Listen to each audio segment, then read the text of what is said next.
And welcome back to the Orange and Brown Talk podcast. Ashley Bastock here with Mary Kay Cabot. So, Mary Kay, the other story you had up today from the NFL owners meeting in Phoenix, Arizona, kind of taking a bigger picture look at how Deshaun Watson's historic, fully guaranteed contract last year when he was traded to the Browns kind of led to today a request that has kind of rocked the AFC coaches breakfast in Arizona with Lamar Jackson asking for a trade. So first, since you're there, can we just kind of set the scene at what the buzz was like as this came down on Twitter? Because I believe it was just as John Harbaugh was speaking to Baltimore beat writers.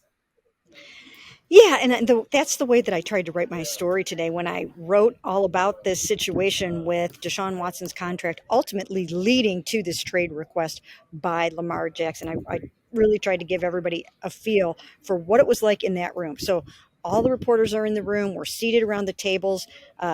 Each team has, in the AFC has their coach at a table. We're all sitting with the coach that, we cover. And then all of a sudden this trade request pops up. And, John Harbaugh had to just off the cuff start reacting to it, asking questions, being asked a million questions. A bunch of reporters flocked over to his table.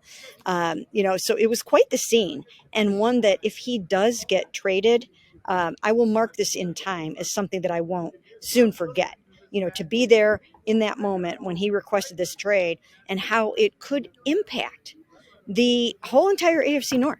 I mean, if he's gone from the AFC North, it really opens and paves the way for Deshaun to seize the moment, right? I mean, he's still got Joe Burrow, and you can never count out the Steelers. But if the Ravens have to regroup at quarterback, that's not an easy thing to do at all. So I do think that it could be one of those times where we look back on and we remember where we were and remember when it was, and then we'll remember the story of how it led to whatever could possibly be coming. But we asked Kevin Stefanski about it. We asked the Steelers writers, asked Mike Tomlin about it. Then I saw Zach Taylor sitting there, the Bengals coach, on my way out, and the breakfast was basically over, but he was gracious enough to answer my question. So, I went up to him late when it was basically done, and I asked him and I got an answer out of him. So I tried to give people a feel for what it was like in that room. It was surreal. I mean, it was really kind of bizarre. And yeah, it's going to be really interesting. I can't imagine the Baltimore Ravens or the AFC North without Lamar Jackson. When I was writing the story today, I remembered back to that game in 2020 where he came bounding out of the locker room, needing IVs for cramps. Being accused of having to go to the bathroom. Yeah. Remember that? Yes, that was a crazy night on Brown's Twitter from my experience of not having covered that game, but following it on Twitter. Those were all the jokes being made. Yeah, and so he comes bounding out, and he comes out, and he came out with that Superman cape on that he always seems to put on against the Cleveland Browns, and he just went gangbusters and brought them back from behind. They were trailing by the time he got out of the locker room, and he just came back and he was like, no, I'm not having any of that. And he won that game. I think it was 45-42. And it was just a sign of the times, what he's all about when it comes to the Cleveland Browns. He's 6-3 against the Browns.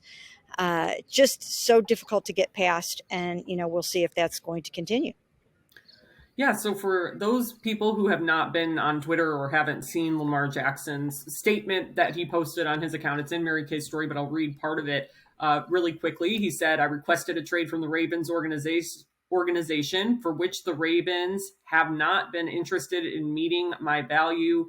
Any and everyone that's met me or been around me knows that I love the game of football and my dream is to help a team win the Super Bowl. You all are great, but I had to make a business decision that was best for my family and I. And this topic, I mean, it's something that we have been discussing as Browns writers because we kind of wondered if this was going to happen eventually. And it's this Deshaun Watson contract, just truly the fact that it was fully guaranteed. And you look at, we've talked about Lamar Jackson. He's a guy who's a former MVP. Deshaun Watson doesn't have that. It's like you could kind of tell this was going to create some tension, even going back to last year, as soon as Deshaun signed his contract at the NFL owners meeting, in fact. Yeah, just 1 year, and I remember it vividly. Everybody was all abuzz about that fully guaranteed contract. Deshaun was the big hot topic. Stephen Bisciotti, the owner of the Ravens, who is not here at these meetings, talked about how that contract was going to create a problem. That proved to be true, more so than probably he could have even imagined. And, here they are trying to figure out where this whole thing is going to go. And I don't think anything less than 230 million guaranteed is going to get the job done for Lamar Jackson. He wants to know that he is as highly valued to the Ravens as Deshaun Watson is to the Cleveland Browns. And I don't know what they're going to do at quarterback. If he leaves, John Harbaugh says he's got contingency plans. Of course, it takes two to tango, and so far, nobody has come through with the right kind of offer for him. So he will need that before he's willing to move. But nevertheless, it was the big story here all day.